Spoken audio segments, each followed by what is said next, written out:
kepada saudara-saudara kita terjangkit daripada wabah ini, alhamdulillah sampai detik ini Allah Subhanahu wa taala memberikan kepada kita sehat walafiat. Mudah-mudahan wabah ini segera diangkat oleh Allah Subhanahu wa taala.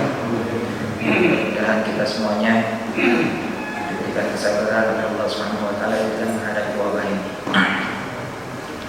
Pastinya sudah lebih dari 3 bulan wabah ini melanda negeri kita dan seluruh dunia. Dan semakin kesini semakin melemahkan bukan hanya fisik kita tetapi juga pikiran kita. Banyak yang tidak hanya terdampak secara fisik tetapi juga terdampak secara ekonomi. Wabah ini tentunya membuat kita letih, membuat kita lelah, membuat kita capek. Tentunya kalau capek badan itu tidak ada masalah, istirahat cukup selesai. Akan tetapi sebagaimana orang-orang bijak katakan, laisa ta'amu ta'amul badan walakin ta'amu ta'amul bali wal qalb. Sesungguhnya yang disebut letih itu bukan letih badan, tetapi letihnya hati dan letihnya pikiran. Maka letihnya hati dan letihnya pikiran inilah yang kadang-kadang bisa membuat orang menjadi lupa diri dan membuat hal-hal yang tidak seyogyanya. Tentunya kita hidup ini nggak mungkin nggak capek, Pak ya. Kita semua pasti capek. Pasti semua capek, nggak mungkin nggak capek. Tidak ada satupun orang yang hidup di dunia ini kecuali dia pasti capek. Hatta orang yang tidur aja. Ada mungkin di antara kita yang kerjanya nggak ada tidur saja sudah. Makan disuapin, mandi dimandiin, buang air juga. Maaf, ada yang ngurusin. Pokoknya nggak ngapa-ngapain, sudah tidur aja. Itu capek nggak kalau kita tanya orang? Capek juga ternyata ya. Padahal tidur aja dia nggak ngapa-ngapain. Ternyata capek juga. Memang itu sudah merupakan takdir Allah Subhanahu wa taala. Kata Allah Subhanahu wa taala, "Inna khalaqnal insana fi kabad." Kami ciptakan manusia itu selalu dalam keadaan berletih-letih. Selalu tidak mungkin tidak ada yang nggak capek. Semua kita pasti capek. Hanya masalahnya capeknya kita apakah akan mengantarkan kita kepada kenikmatan sesudah lewatnya kehidupan ini, atau justru membawa kita kepada kesengsaraan yang lebih berat daripada kehidupan kita sesudah ini. Karena Allah katakan dalam Al-Quran begitu. Ini sering dibaca imam-imam Jumat. Kata Allah Subhanahu wa taala, "Hal ataka hadithul ghasyiyah?" Tidakkah tiba sampai kepadamu berita tentang hari kiamat? Wujuhu yawma idzin khasya'ah.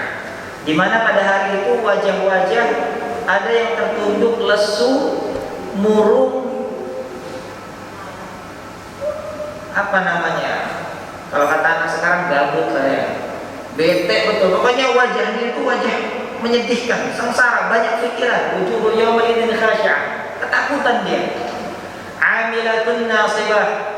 Dulu dia waktu di dalam kehidupannya di dunia, dia luar biasa giatnya, luar biasa gesitnya, luar biasa uletnya, gerak terus, mobilitasnya tinggi. Dari malam dia sudah berangkat, pulang lagi malam lagi. Amilah, dia betul-betul giat betul dalam kehidupan. Amilatun nasibah. Tasla naran hamiyah. Akan tetapi pada hari akhiratnya dia berkiamat itu ternyata kecapeannya, keuletannya, kegigihannya, kontang-pantingnya di dunia, tasla naran hamiyah, tidak membuat dia mendapatkan kenikmatan di akhirat, tetapi justru masuk ke dalam neraka. Waliyadzubillah. Jadi berapa banyak di antara kita yang letihnya kita, capeknya kita tidak membawa kita kepada kenikmatan sesudah kematian.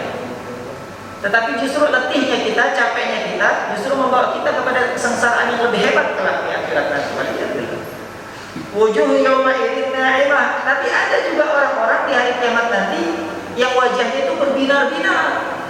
Wajahnya sumringah, penuh senyum, bercahaya, senang.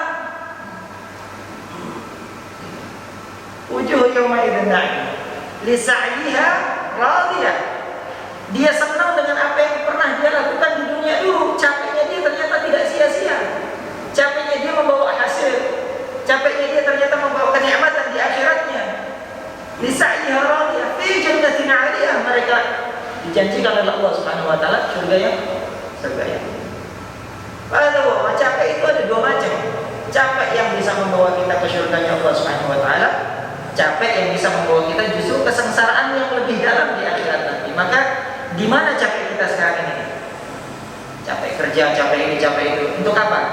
Ya, apakah kecapean kita saat ini bisa membawa kita kepada surganya Allah Subhanahu wa taala?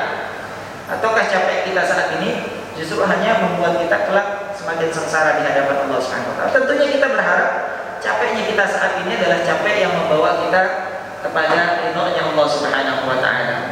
Capek yang membawa kepada pahalanya Allah Subhanahu wa taala. Capek yang membawa kepada surganya Allah Subhanahu wa taala. Capek yang berpahala. Kalau kata orang begitu ya, capek yang berpahala insyaallah. Walaupun capek tapi mudah-mudahan capeknya kita menjadi capek yang membawa kenikmatan kelak di hari kiamat. Maka tetap kita hadir di sini walaupun mungkin kita khawatir karena wabah ini belum hilang dari negeri kita, tetapi kita tidak putus asa, tidak patah harapan dan memberanikan diri dan meniatkan diri untuk tetap hadir dalam kegiatan-kegiatan yang membawa kita kepada insyaallah ridhonya Allah Subhanahu wa taala.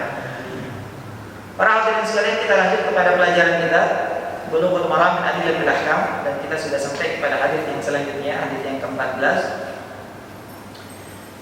Qala al-mu'allif rahimahullahu ta'ala wa nafa'ana bi'ulumihi wa kutubihi fi dharain amin wa yanfa'una bi asrarihi wa anwarihi wa 'ulumihi wa yaj'alana min hizbihim wa yahshurna fi zumratihim wa radiyallahu 'an masyayikhina wa 'ulamaina wa 'an Anas bin Malik radhiyallahu ta'ala anhu, dan dari sahabat Nabi yang bernama Anas bin Malik radhiyallahu ta'ala anhu. Anas bin Malik ini saya pernah sampaikan sebelumnya. Beliau ini kalau orang Bekasi bilang bujangnya Nabi, pembantunya Nabi, asistennya Nabi. Jadi waktu Nabi pindah ke Madinah itu, waktu Nabi pindah dari Makkah ke Madinah hijrah, sahabat-sahabat Nabi dari kaum Ansar itu sama Nabi sallallahu alaihi wasallam dilakukan persaudaraan, al-ikha. Jadi orang-orang muhajirin yang dia hijrah dari Mekah ke Madinah, dia nggak bawa apa-apa, ada yang cuma bawa baju doang di badan. Maka sama Nabi sallallahu alaihi wasallam dipersaudarakan dengan orang-orang Ansar supaya mereka ada tempat untuk berbagi dan seterusnya. Dan pada waktu itu ada yang dipersaudarakan oleh Nabi, diantaranya adalah Abdurrahman bin Auf, dipersaudarakan dengan Sa'ad bin Rabi'. Sa'ad bin Rabi' ketika dipersaudarakan kata Nabi SAW, ya Abdurrahman bin Auf, inni aj'aluka akhan li Sa'ad bin Rabi'. Saya jadikan engkau saudara dengan Sa'ad bin Rabi'. Maka saat Sa'ad bin Rabi' tahu bahwasanya beliau dipersaudarakan dengan Abdurrahman bin Auf, kemudian dia mendatangi Abdurrahman bin Auf, dia katakan, ya akhi, wahai saudaraku, engkau sekarang menjadi saudaraku. Saya punya kebun yang luas, maka silahkan dibagi dua. Saya akan bagi dua, terserah engkau mau ambil bagian yang mana. Saya punya rumah juga lumayan luas, nanti aku akan belah dua, terserah engkau mau ambil bagian yang mana. Dan saya juga punya istri dua, saya ceraikan salah satunya, engkau pilih yang mana, nanti saya ceraikan, silahkan engkau nikahi. Sampai begitunya Pak. Lihat ditarik, ini bukan ada-ada, begitu keadaannya. Jadi berbagi pada zaman Rasulullah itu nggak tanggung-tanggung. Kalau zaman kita berbagi kan kita pilih-pilih Pak. Ya, yang buat teman kita cari yang jelek-jelek. Pilih-pilih dulu, nah ini nih, buat dibagi, ini jangan, ini masih cakep nih. Kalau lagi buat kita pakai, begitu. Tapi zaman Rasulullah SAW sampai seperti itu, ada al-ikha fi ahdi Rasulullah SAW. Maka kemudian banyak sahabat-sahabat Nabi di zaman itu, sahabat-sahabat Ansar yang ngasih hadiah sama Nabi SAW. Nabi waktu itu jadi tinggal di rumahnya Abu Ayyub Al-Ansari ya. Dia tinggal di rumah Abu Ayyub Al-Ansari. Abu Ayyub Al-Ansari itu rumahnya tingkat. Nabi SAW di bawah, Abu Ayyub di atas. Kata Abu Ayyub, ya Rasulullah, jangan tinggal di bawah, saya gak enak kalau engkau di bawah, nanti kita di atas Kalau ada di bawah kayaknya sombong banget kalau kata kita gitu. Kalau di atas aja ya Rasulullah, biar kami yang di bawah. Kata Rasulullah SAW, biar kami yang di bawah. Bukan apa-apa, nanti kalau ada tamu ada apa, nanti repot kalau ke atas. Sudah biar kami yang di bawah. Maka Abu Ayyub Al-Ansari sama ibunya tinggal di atas tetap. Tapi pas waktu datangnya waktu makan, mereka sodorkan makanan ke Nabi SAW. Makan pakai nampan gitu ya. Tapi makan, selesai makan, kemudian diangkat sama mereka. Maka sisa makannya Nabi sengaja nggak dihabiskan itu makanan, disisakan. Itu Abu Ayyub sama istrinya berebut untuk makan sisa makanan Nabi SAW untuk mengambil berkah. Kata Sirah Nabawi. Satu ketika Abu Ayyub Al-Ansari sama istrinya masak, kemudian dikasih sama Nabi. Begitu mereka pikir Nabi selesai makan, mereka turun, ternyata makanan tidak disentuh sama Nabi. Tidak disentuh. Kemudian ditanyakan ketakutan Abu Ayyub Al-Ansari, khawatir Nabi tak suka. Ditanya, ya Rasulullah, lima la ta'kul? Kenapa kau tidak makan makanan kami? Apakah kau tidak suka? Kata Rasulullah SAW, tidak masalah. Walakin fihi al-basar wa ana la uhibbu. Tidak masalah, cuma di situ ada bawangnya. Bawang, saya tidak suka. Kenapa? Lihat karena baunya yang kurang enak. Betul? Baunya yang kurang enak. Maka akhirnya dari sini kemudian mengatakan bahwasanya makanan yang membawa bau itu Nabi tidak suka. Halal tidak masalah. Tapi Nabi tidak suka. Maka Nabi SAW, man akala hada fala yaqurbanna masajidana. Barang siapa yang makan bawang, maka habis makan bawang jangan dekat-dekat ke masjid kami. Kenapa? Bau, ganggu jamaah yang lain. Jadi kita kalau habis makan pete, habis makan apa segala macam Pak, besok gigit yang benar, jangan sampai begitu kita amin, maupun agaknya kemana-mana. Apalagi kalau misalnya kita sampai bau badan apa segala macam, main datang ke masjid, kadang-kadang kita di masjid itu bau macam-macam sudah, bau ini, bau itu, bau ini, bau itu, segala macam. Itu makruh, ya. Li'annahu yu'dil akhirat, karena dia menyakiti yang lain. Maka Anas bin Malik ini ketika yang lain orang-orang Ansar banyak ngasih hadiah ke Nabi, ada yang ngasih ini, ngasih itu, ngasih ini, ngasih itu. Maka Ummu Anas ibn Malik, beliau ini mau ngasih sesuatu kepada Nabi tapi nggak punya apa-apa. Ini agak nggak saya buka apa-apa ya. Saat dia mau ngasih sesuatu kepada Nabi, dia nggak punya apa-apa. Maka fa'ata bi Anasin, maka ibunya Anas ini datang kepada Nabi bawa Anas, nenteng Anas, nuntun Anas. Anas waktu itu umurnya, ada ulama yang bilang umur 10 tahun, ada yang 9 tahun, ada yang 8 tahun. Bagaimana ya Rasulullah SAW, ini uhibbu an tahdi. Rasulullah, saya kepengen ngasih sesuatu hadiah kepada engkau sebagaimana orang-orang memberikan hadiah kepada engkau. Jadi sahabat-sahabat Nabi pada waktu demikian memuliakan Nabi SAW. Apa barang yang mereka punya, yang mereka sukai, mereka berikan kepada Nabi Muhammad SAW. Supaya Nabi senang, bikin senang Nabi. Jadi kalau surur alaihi lebih baik sedekah. Bikin senang saudara kita adalah sedekah, apalagi bikin senang Nabi Muhammad SAW. Tapi saya nggak punya apa-apa. Waha waladila. Cuman ini saya bawa anak saya. Ini anak, insya Allah anaknya cerdas, kata ibunya. Maka tolong terima anak saya untuk bisa melayani engkau ya Rasulullah. 10 tahun. Maka bila Nabi SAW, maka ya marhaban. Nabi tidak butuh sebetulnya, tidak butuh. Nabi itu tidak butuh. Sudah banyak di sekeliling Nabi. Ini yang jadi asisten Nabi. Ada Bilal bin Rabah, Abdullah bin Mas'ud. Ya, kemudian juga ada Zaid bin Harithah, ada lagi anaknya Usama bin Zaid. Banyak sudah.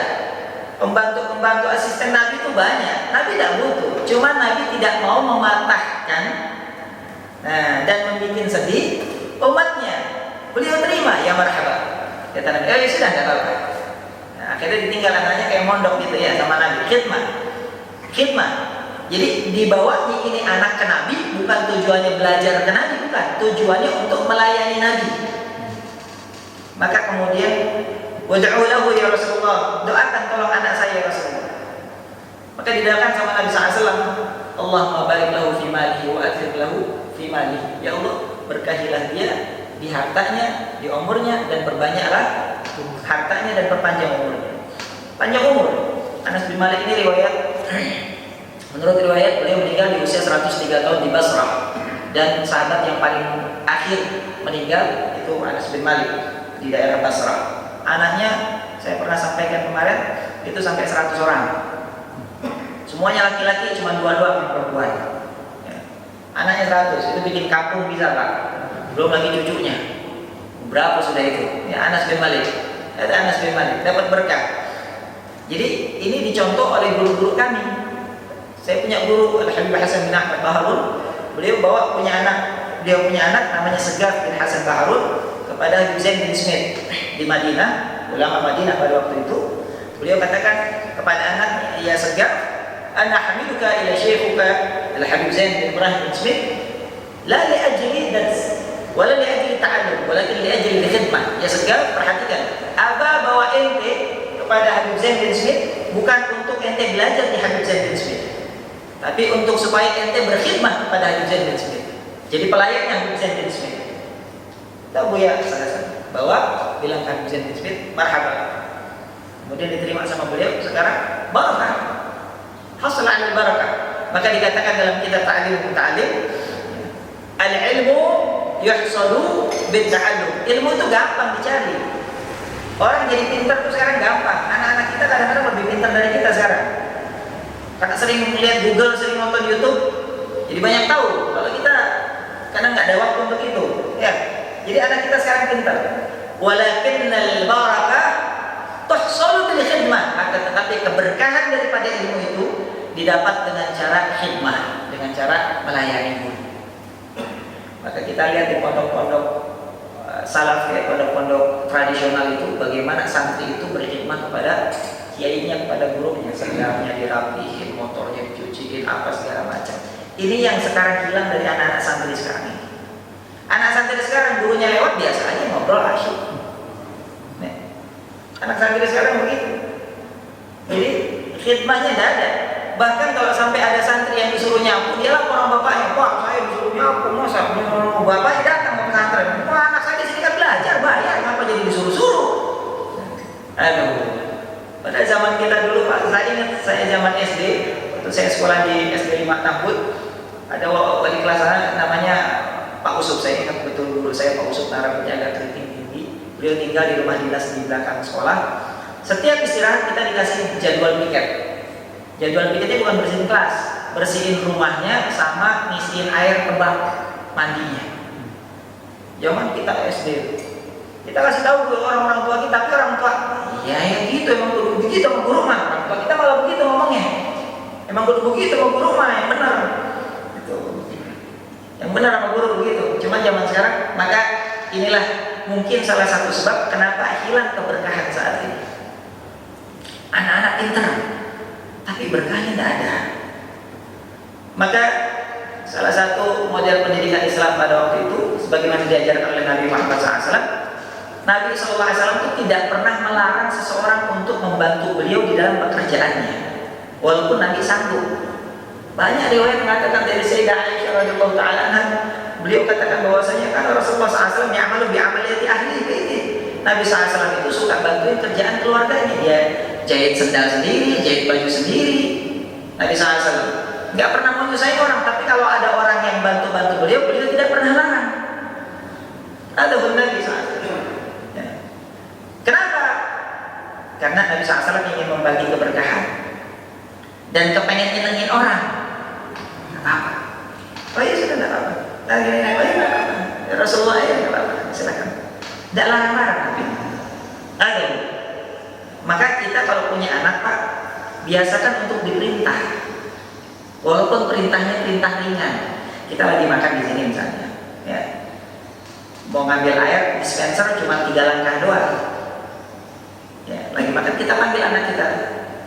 Fulan, sini, tolong ambilin ayah minum. Ambil. Ya. Fulan, sini, tolong ambilin sendal ayah. Fulan, kasih kerjaan-kerjaan ringan yang kira-kira anak itu nggak bakal nolak dan kerjaan itu udah dilakukan. Lil husul 'alal barakah. Karena setiap kita perintahkan anak kita dan anak kita turuti perintah kita, saat itu turun keberkahan kepada anak. Kalau kita kan sekarang galak, wah tampil aja sendiri nama. Udah biarin si Mbok yang ngerjain, dia biarin si Bibi yang ngerjain, udah biarin si Abi, udah biarin si kita. Akhirnya anak-anak kita Pak asyik dengan apa yang dia miliki, tetapi tidak mendapatkan keberkahan. Anak-anak zaman dulu kalau disuruh orang tua sami'na wa ata'na sergap. Model zaman anak sekarang kalau disuruh coba deh. Ya, ntar dulu, sampai setengah jam ya ntar dulu. Akhirnya kita kerjain diri. Ribet, susah disuruhnya, kan? Aduh. Jadi sebetulnya perintah anak bukan cuma sekedar perintah, tetapi niat kita dalam memerintah anak agar supaya anak itu mendapatkan keberkahan saat dia mengikuti apa yang kita perintahkan. Ta'atul walidain wa birrul walidain. Tidak ada pahala yang lebih hebat, keberkahan yang lebih hebat ketimbang bakti sama orang tua. Ini kita terapkan sama anak-anak kita gitu ya. Jadi kita suruh anak-anak kita dengan perintah ringan. Bukain pintu, bukain jendela, apa kerjaan ringan, tidak apa-apa. Semakin sering disuruh, semakin dia mengikuti apa yang kita suruh, semakin banyak keberkahan yang dia dapat. Ada niat Tuhan. Ini niat kita. Ini ada Anas bin Malik sama Rasulullah SAW dijadikan sebagai pembantunya Rasulullah SAW. Dan beliau berkata, Ja'a Arabiyun. Suatu ketika datang seorang Arab. Apa makna Arab? Arab bukan Arab. Arab itu adalah orang yang tinggal di dusun-dusun, di kampung-kampung. Kalau di Saudi sana, di daerah Hijaz, di daerah Arab sana, Arab itu adalah orang-orang yang tinggal di gurun-gurun, orang Baduy yang tinggalnya nomaden, ya, pindah-pindah, ngangon kambing, ngangon onta sini, entar pindah lagi kemana. Itu orang Arab, ya ada Arab. Ini orang Baduy. Orang Baduy ini orang yang jauh dari peradaban. Ya. Makanya kata Nabi SAW, man bada jafa. Orang-orang Baduy ini biasanya hatinya keras, nggak kenal adab, nggak kenal etika, nggak pakai pedeng alih-alih, kalau ngomong nggak pakai diatur. Ini disebut Arab. Makanya dalam ayat Quran dikatakan seperti itu.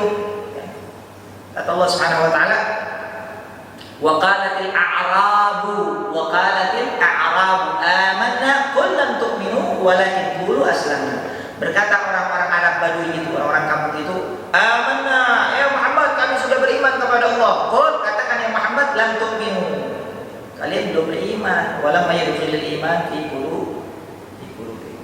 Iman belum masuk ke dalam hati kalian. Belum walakin qulu aslamna, tapi kalian boleh bilang kami muslim, boleh kalau bilang kami muslim. Tapi kalau kami mukmin, tar dulu. Makanya ulama katakan magamnya mukmin lebih tinggi dari magam muslim. Muslim, mukmin, muhsin. Kan begitu tuh.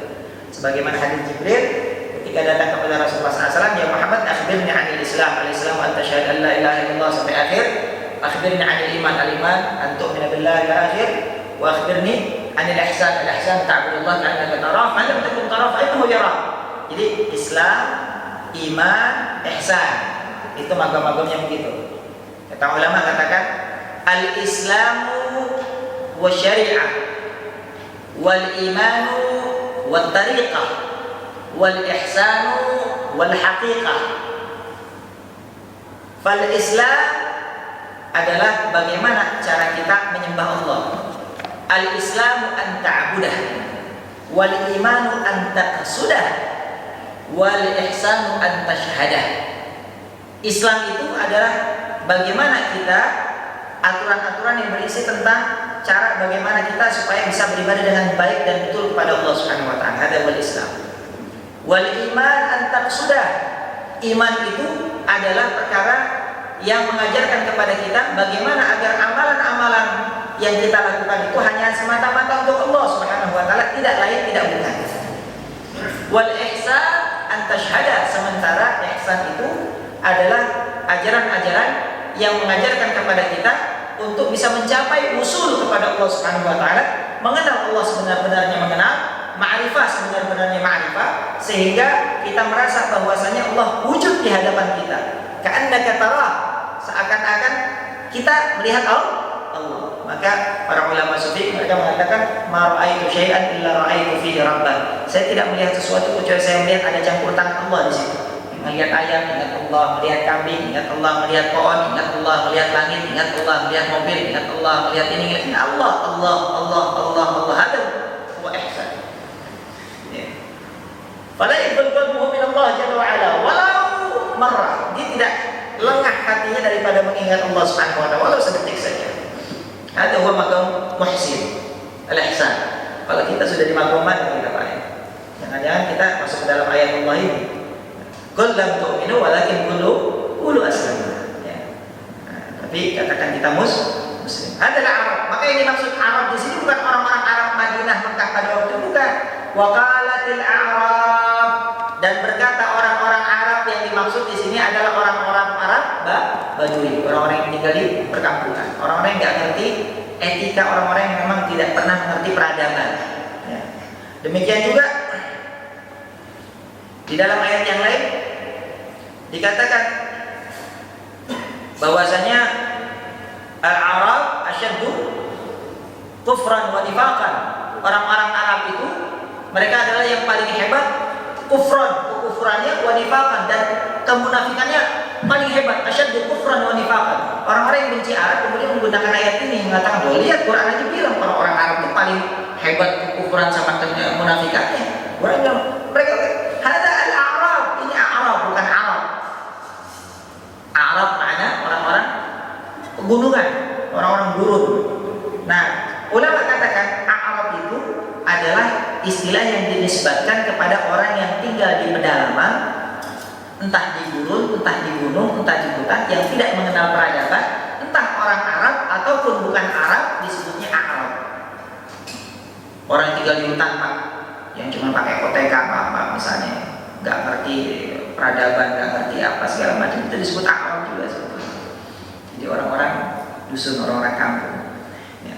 Wajah Arabiyun, maka satu ketika kata Sayyidina Anas bin Malik, datang seorang Arab dusun, orang kampung, datang ke masjid. Wagala, maka fabala fi qaifatil masjid.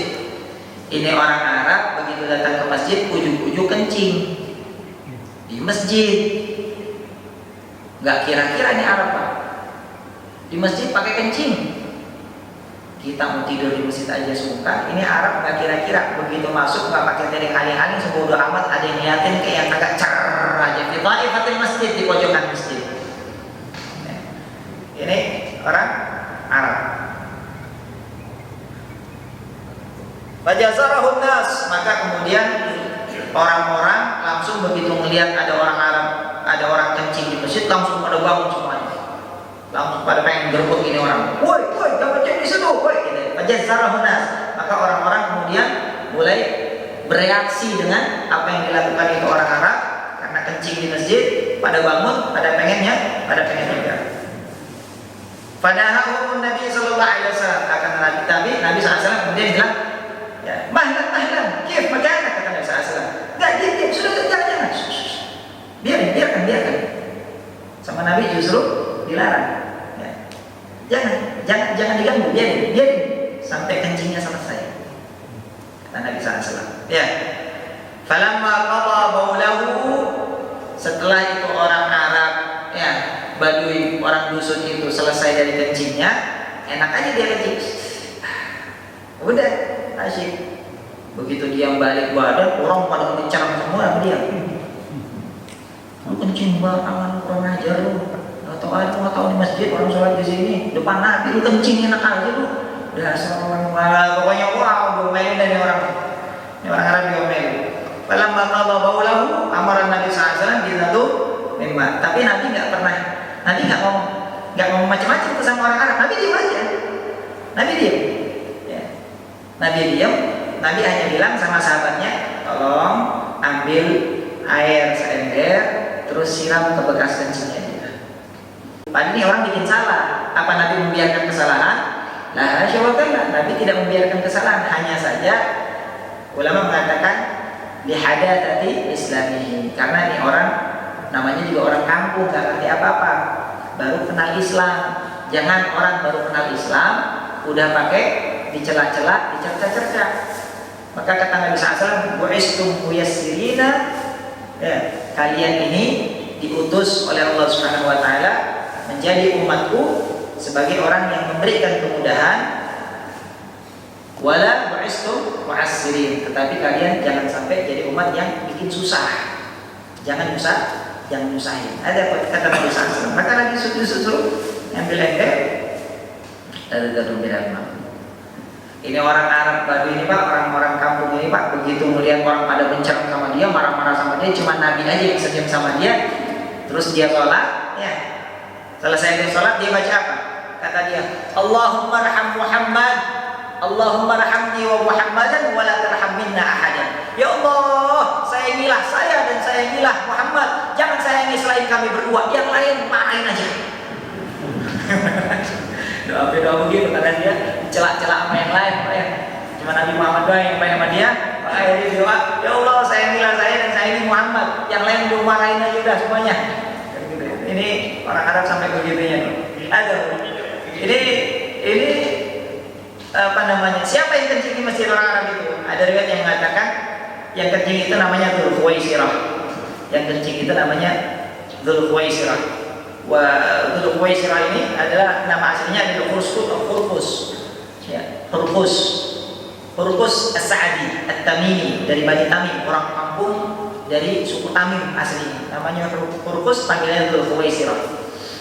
Dia kencing di situ. Wah, sejarahnya menurut ulama, ini Hurqus ini Dzul Khuwaisirah ini karena memang orang Arab Badui, keras dia. Keras. Orang kampung lah pokoknya, orang kampung petantang-petenteng, keras, kasar. Makanya saat perang Khuruzan di zamannya Umar bin Khattab, pasukan minta tambahan pasukan, dikirimlah ini yang namanya Dzul Khuwaisirah. Perang Khuruzan di Persia. Dia turun laga, perang, menang, preman. Menang dia. Preman. Jadi ikut perang sama Nabi sallallahu alaihi wasallam, ikut perang bersama Abu Bakar, ikut perang bersama Umar bin Khattab. Ini namanya Dzul Khuwaisirah. Tetapi pada zamannya Ali bin Abi Thalib, dia terkena fitnah. Akhirnya masuk kelompok Khawarij, nyelak-nyelak Sayyidina Ali habis-habisan karena tidak terima dengan peristiwa tahkim Ali bin Abi Thalib kepada Muawiyah, tahkimnya Ali dengan Muawiyah.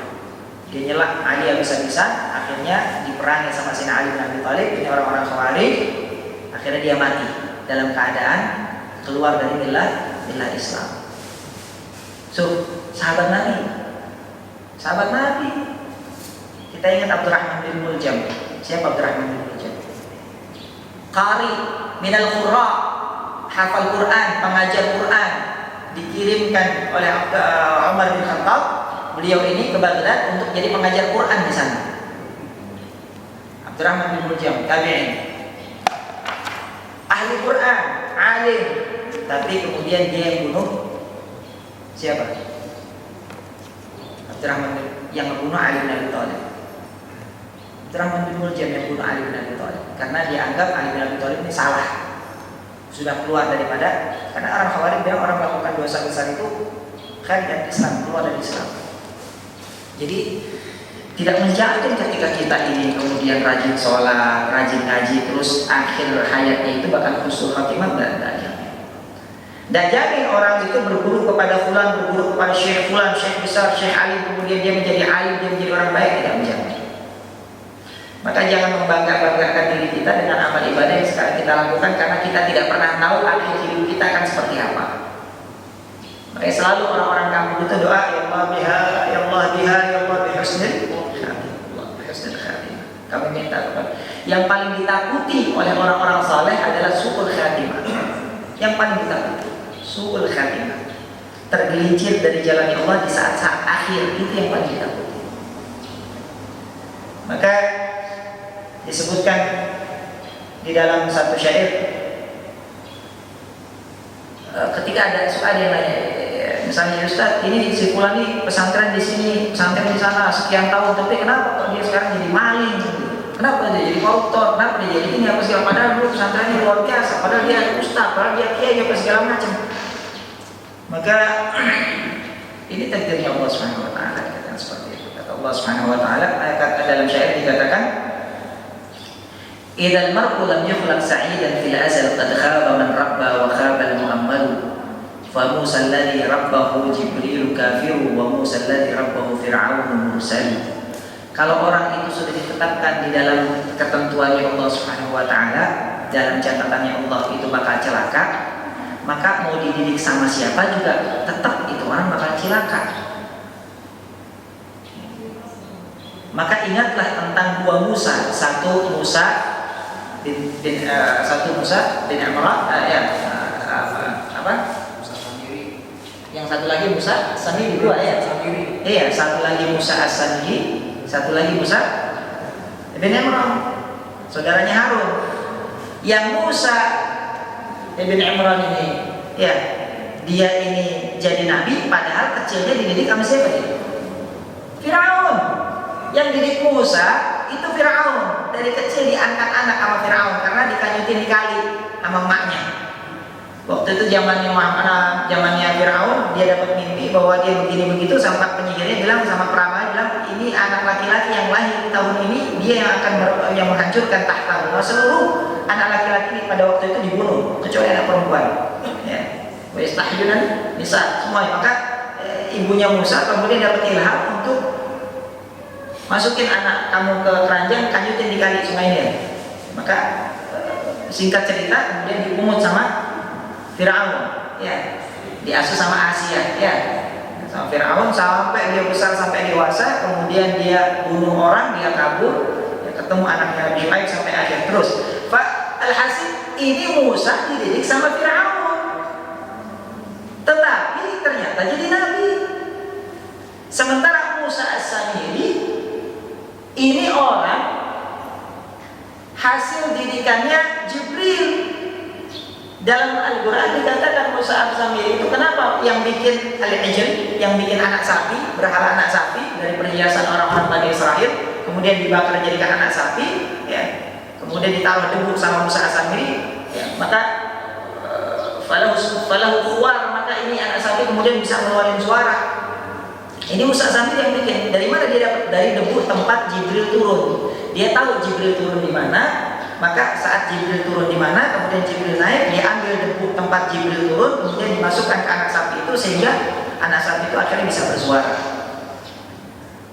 Musa yang dididik sama Firaun kafir, Musa yang dididik sama Firaun jadi nabi, Musa yang dididik sama Jibril justru jadi kafir. Jadi bukan merupakan jaminan ketika kita punya guru hebat, syekh fulan, imam fulan, anu fulan, apa segala macam, atau bersahabat dengan fulan, kemudian dipastikan kita bakal selamat. Belum tentu. Nah, makanya kita kudu hati-hati. Nah, termasuk salah satunya adalah Dzul Khuwaisar. Nggak tahu gara-garanya apa dia kualat kencing di masjid atau bagaimana nih? Ya, gara-gara kualat kencing di masjid apa bagaimana saya tidak tahu. Cuman yang jelas, saya punya saudara itu ngambil uang masjid, ya, ngambil kotak masjid, ya. Kemudian sekarang ini stres dia, gila. Saya nggak tahu apa karena itu atau bukan, cuman jangan sekali-kali kita berbuat kurang ajar sama masjid karena itu balanya bisa dibayar tuntas sama Allah Subhanahu Wa Taala di dunia ini. Maka dari sini kita dapat beberapa pelajaran. Dari Imam An-Nawawi rahimahullah taala, berkata Imam Nawawi bahwasanya Nabi sallallahu alaihi wasallam di sini melarang sahabat-sahabatnya untuk langsung nyegah ini orang Arab, langsung narik, jangan, kata Nabi sallallahu alaihi wasallam, jangan.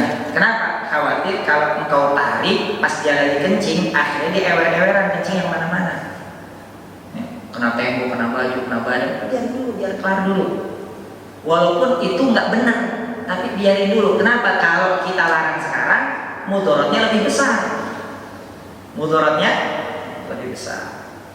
Maka itu ada satu kaidah yang disebutkan oleh ulama, ya, irtika ahadid dararain. Idza ta'arada mafsadatani, kalau ada dua keburukan berkumpul, ya, ada dua keburukan terjadi, maka yang diambil itu yang mana? Yang diambil itu adalah yang paling ringan mudaratnya. Yang paling ringan mudaratnya. Ini yang diambil. Jadi kalau ada dua mudarat berkumpul, pilihannya mesti begini atau mesti begitu. Mana mudaratnya yang paling kecil, itu yang kita ambil. Ini kaidah yang perlu kita ketahui. Kemudian hukum yang kedua tentang masalah kencing. Di sini jelas kencing itu najis. kencing itu najis. Bahkan gara-gara kencing ini kata Nabi SAW di hadis selanjutnya nanti ya, dalam Bulughul Maram juga di bab izalatun najasah kata Nabi SAW istanzihu minal baul fa inna amati azabil qubur minhu. Kalian bersihkanlah kalian kalau kalian sudah kencing, bahasa kasar kita ceboklah kalian kalau habis kencing, karena sesungguhnya kebanyakan azab kubur itu disebabkan karena gak bersihnya orang cebok saat kencing. Berapa banyak kita kalau main kencing sembarangan pak car-car nggak boleh lihat pohon, main pohon kencing aja ya, kencing cor-cor nggak pakai cebok, nggak pakai apa. Baik kalau kita lagi jalan kemana, lagi jalan bawa mobil apa segala macam kebelat kencing car nggak pakai cebok, nggak pakai apa. Ini hati-hati. Karena Nabi SAW marra bi qabraini, Nabi SAW pernah lewat ke kedua kuburan, maka Nabi SAW inna hadaini qabrani inna hadaini ahli qabraini yu'adziban. Sesungguhnya dua ahli kubur ini yu'adzaban, lagi disiksa dua-duanya. Wa ma yu'adzabani fi kabir, dan keduanya disiksa bukan karena perkara besar. Maksudnya perkara besar di sini ini perkara yang mudah mereka hindarkan, tapi mereka tidak mau hindarkan. Fa amma ahaduhuma, adapun yang salah satunya la yastanzihu minal baul atau la yastatiru minal baul, yang satu karena kalau kencing gak cebok. Jadi ternyata kencing gak cebok itu bikin orang bisa kena azab kubur. Jadi masalah kencing baik. Jadi harus cebok, hati-hati. Yang kedua bin najasa, air kencing jelas najis karena Nabi perintahkan untuk nyiram bekas kencingnya dengan air. Ridadu binal ma. Ulama beda pendapat tentang tanah yang kena kencing itu gimana cara mensucikannya. Menurut Imam Malik dia akan suci sendiri dengan terkena sinar matahari, kencing suci sudah menurut Imam Malik. Tapi menurut Imam Syafi'i dan yang lainnya seperti Abu Hanifah dia harus disiram air. Kalau tanahnya rahwa, kalau tanahnya itu gembur disiram air cukup. Tapi kalau tanahnya keras padat maka harus digali atasnya ya, kemudian disiram air. Harus dibalik. Itu menurut Imam Syafi'i kalau tanahnya keras. Atau ulama. Terus yang selanjutnya hukumnya tentang masalah kencing berdiri. Ini orang Arab kencingnya berdiri. Bagaimana hukum kencing berdiri? Ya. Maka menurut riwayat dari Sayyidah Aisyah radhiyallahu ta'ala, wa an Aisyah radhiyallahu ta'ala, man haddatsaka anna Rasulullah sallallahu alaihi wasallam bala qa'iman fala tusaddiqu. Barang siapa yang pernah bilang sama kamu kalau Nabi pernah kencing berdiri, maka jangan percaya. Nabi nggak pernah kencing berdiri, kata Sayyidah Aisyah. Akan tetapi hadis dari Sayyidah Aisyah ini kemudian ada riwayat daripada Hudzaifah, Abu Hudzaifah al-Yamani. Beliau pernah bilang bahwasanya ata Rasulullah SAW subatata qaumin fabala qa'iman, di hadis riwayat Muslim. Satu ketika Nabi SAW datang ke tempat sampahnya satu kaum, jadi ada satu kampung, Nabi datang, kemudian Nabi mendatangi tempat sampahnya, kemudian Nabi kencing di situ sambil berdiri. Ini hadis Hudzaifah ibn al-Yamani, riwayat Muslim. Artinya Nabi bukan nggak pernah kencing berdiri, Nabi pernah kencing berdiri. Kenapa Aisyah bilang nggak pernah kencing berdiri? Karena memang Nabi di rumah nggak pernah kencing berdiri. Nabi kalau di rumah selalu jongkok. Tapi tidak selalu. Aisyah kan tidak selalu mengikuti Nabi kemana pergi. Maka menurut Aisyah mungkin Nabi tidak pernah kencing berdiri. Tapi menurut sahabat yang lain yang ngintilin Nabi, Nabi pernah kencing berdiri. Sebagaimana Aisyah bilang, maka masalah Nabi SAW di Ramadan wala kharij Ramadan akthar min 11 rakaat. Nabi SAW tidak pernah sholat baik di dalam Ramadan maupun di luar Ramadan lebih daripada 11 rakaat. Kata Sayyidah Aisyah, Nabi tidak pernah sholat malam lebih dari 11 rakaat, kata Sayyidah Aisyah, baik di dalam Ramadan maupun di luar Ramadan, kata Sayyidah Aisyah. Jadi siapa yang bilang Nabi pernah sholat lebih dari itu berarti dia bohong, kata Sayyidah Aisyah. Akan tetapi ada hadis dari Ummu Salamah anna Nabi SAW salat 11 rakaat, thumma salat raka'atain ba'daha. Nabi SAW salat 11 rakaat, kemudian salat lagi 2 rakaat, 13 rakaat. Jadi Nabi ketika di rumah Aisyah memang nggak pernah salat lebih dari 11 rakaat, tapi di rumah istri yang lain dia salat lebih dari 11 rakaat, makin musykilah. Dan masalahnya di sini kemudian yang dijadikan dalil orang-orang yang salat tarawih 11 rakaat. Dilihat dari Aisyah, Nabi nggak pernah salat lebih daripada 11 rakaat. Cuman masalahnya kata ulama, ini kan Aisyah bilang Nabi nggak pernah sholat lebih dari 11 rakaat baik di dalam Ramadan maupun di luar Ramadan. Di luar Ramadan emang ada tarawih? Tidak ada tarawih. Tarawih cuma di Ramadan. Sementara hadisnya Aisyah bilang di dalam Ramadan maupun di luar Ramadan. Berarti sholat yang lain ini bukan sholat tarawih. Yang Nabi lakukan di setiap waktu, tidak hanya di Ramadan. Maka ulama mengatakan ada sholatul witir. Ini sholat witir. Jadi sholat witir Nabi nggak pernah lebih dari 11 rakaat. Ini masuk tarawih. Mafi hadis warid yuthabbit wa yu'akkid 'anil hadat. Tidak ada satupun hadis yang menetapkan tentang jumlah yang Nabi lakukan dalam sholat qiyamul lail. Jumlahnya berapa? Tidak ada hadis yang pasti menentukan jumlah rakaat Nabi. Cuman 11 rakaat itu adalah witir. Ya, kita kan witir 3 rakaat saja sudah cukup ya. Sekali-kali kita kapan-kapan sholat witir 11 rakaat. Kapan gitu ya? Nyobain, kita kan nyobain 11 rakaat. Maka Nabi SAW juga pernah kencing sambil berdiri. Maka menurut Imam Malik, kencing sambil berdiri itu tidak makruh di dalam beberapa kondisi tertentu. Menurut madhab Syafi'i dan yang lain kan makruh, bukan haram, makruh. Ya. Karena kata Nabi SAW, "Idza bala ahadukum fala yabul qa'iman." Kalau kalian kencing jangan kencing sambil berdiri. Tapi Imam Malik mengatakan dalam beberapa kondisi tertentu tidak makruh. Kita lihat situasi tanahnya. Kalau tanahnya dibagi dua, ada tanah yang keras, ada tanah yang gembur. Kalau tanah itu keras, ya, menurut Imam Malik, fa idza kana salbatun tahiratun, kalau dia itu tanahnya keras dan tanah itu tidak ada kotoran najis di atasnya, ya, fabala jalisan, maka kita jongkok. Keras, tidak ada najis, jongkok. Karena kalau berdiri dia akan mantul, itu air kencingnya. Ya. Walakin idza kana al-ardu idza kanat al-ardu salbatan najasatan, tapi kalau tanahnya itu keras tapi najis, keras tapi di situ banyak kotoran, di situ najis, maka la yabul 'alaiha. Jangan duduk di situ, jangan kencing di sini, wala berdiri, wala jongkok, cari tempat lain. Najis, karena khawatir mencerat kemana-mana dan najisnya itu bisa kena pakaian dan seterusnya. Akan tetapi kalau tanah itu rahwatan,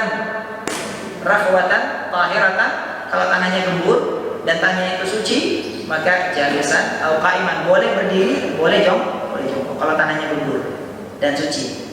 Akan tetapi kalau tanahnya itu rahwatan najasatan, fa'alaihi al-qiyam. Tapi kalau tanahnya gembur dan juga tanahnya najis, berarti karena khawatir bajunya apa kena ngengket ke tanah gitu ya, tanahnya najis jadi najis semuanya. Ada menurut Imam Malik. Ini urusan kencing ya. Ini urusan kencing. Dan di hadis ini juga menurut Imam Nawawi beberapa hal yang bisa diambil, diantaranya adalah tentang itsbat najasat baul adami, bahwasanya air kencing kita ini najis. Yang kedua, wahtiramil masjid wa tanzihuhu min al-akhdar, memuliakan masjid. Jadi masjid itu harus dimuliakan.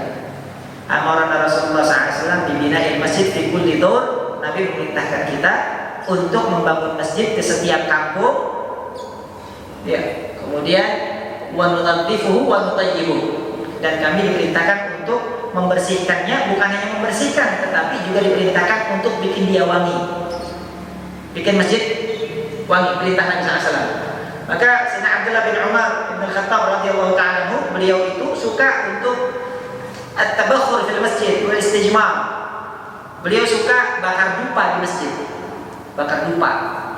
Bapak-bapak mungkin kalau di satu tempat mungkin biasanya habaib ini ya, habaib ini di sini biasanya kalau ada maulid apa segala macam dia bakar dupa. Kalau orang yang nggak paham kayak dukur bakarnya, kayak dukur. Padahal Nabi itu pak begitu, sunnahnya Nabi bakar dupa. Bimada bi'uluwatin ghaira mutarram, dengan kayu ud atau kayu ud, kayu cendana yang tidak dicampur, kayu cendana murni bakar. Itu kayu ud pak, kalau yang bagus kualitasnya harganya bisa $2.000 1 kilonya. Ada yang $3.000 1 kilonya. ada yang dari Irian, ada yang dari Filipina, ada yang dari Lampung, Sumatera, macam-macam. Orang Arab ke sini itu kadang-kadang nyari out seperti itu, banyak yang kualitas rendah juga banyak, yang harga cuman misalnya 2 juta sekilo ada. Cuman yang bagus tuh kualitas bagus super itu di atas $2.000 per kilo. Itu kalau dibakar wanginya itu luar biasa. Nabi SAW sunnahnya ya zaman Nabi SAW itu suka bakar out di masjid, bakar dupa. Jadi jangan salah, itu bukan gak ada dasar, bukan gak ada dalil, itu ada dalil itu bakar dupa tuh. Bakar dupa ya. Kalau sekarang misalnya repot bakar dupa karena asap apa segala macam, ya pakai pewangi. Karena perintah bikin wangi masjid itu adalah perintah Rasulullah SAW. Ini ada nanti di Bulughul Maram di babul masajid, bab masjid. Ada lagi nanti ya babnya insyaallah nanti kita akan bahas yang jelas. Ini ta'zimul sya'airillah, karena Allah Subhanahu wa ta'ala wa may yu'azzim sya'airallah fa innaha min taqwal qulub. Barang siapa yang mengagungkan syiar-syiar tanda-tanda kebesaran Allah, maka sungguh orang itu ya sudah datang kelakuan itu datang dari hati yang bertakwa.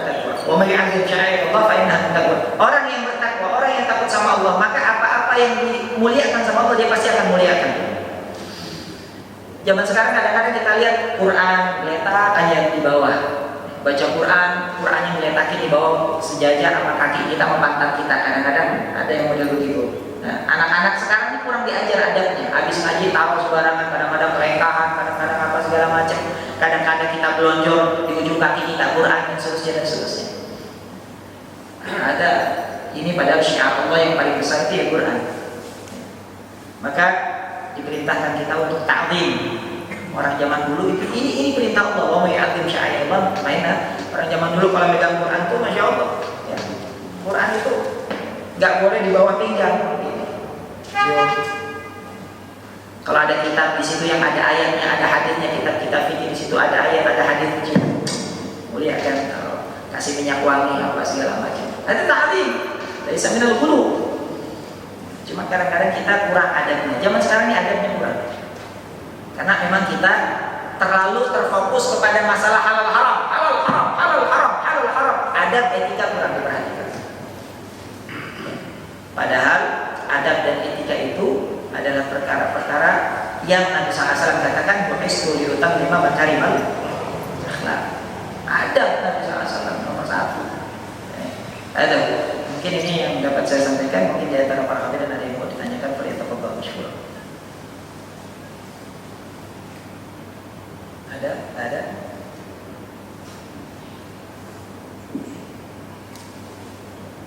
Udah ngantuk kayaknya. Baik, kalau tidak ada, maka kita tutup majelis kita pada saat ini. Mudah-mudahan apa yang kita dapat pada hari ini menambah wawasan kita tentang agama kita, menambah pengetahuan kita, sehingga kita bisa lebih beribadah kepada Allah Subhanahu wa ta'ala secara baik dan benar menurut tuntunan Allah dan Rasulnya. Dan yang lebih penting dari itu adalah ibadah-ibadah yang kita lakukan dengan penuh keyakinan, dengan penuh ilmu. Walaupun ada orang yang mengatakan begini begitu, akan tetapi ibadah yang dilakukan dengan ilmu, maka dia dilakukan dengan penuh keyakinan bahwasanya ibadah itulah yang sesuai dengan tuntunan daripada Rasulullah SAW.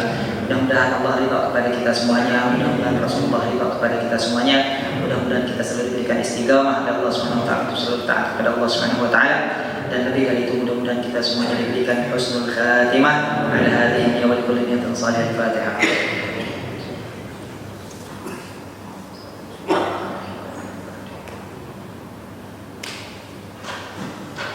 Bismillahirrahmanirrahim. Allahumma shalli ala sayyidina Muhammad wa ala ali sayyidina Muhammad. Allahumma ij'al jam'ana hadha jam'an marhuma wa tafarraqana min ba'dihi tafarraqan ma'suma wa la taj'al ahadan fina wa la minna shakiran wa la mahruma. Subhanakallahumma wa bihamdika nashhadu an la ilaha illa anta nastaghfiruka wa natubu ilayk. Wa subhana rabbika rabbil izzati amma yasifun wa salamun 'alal mursalin walhamdulillahi rabbil alamin. Wassalamu alaikum warahmatullahi wabarakatuh.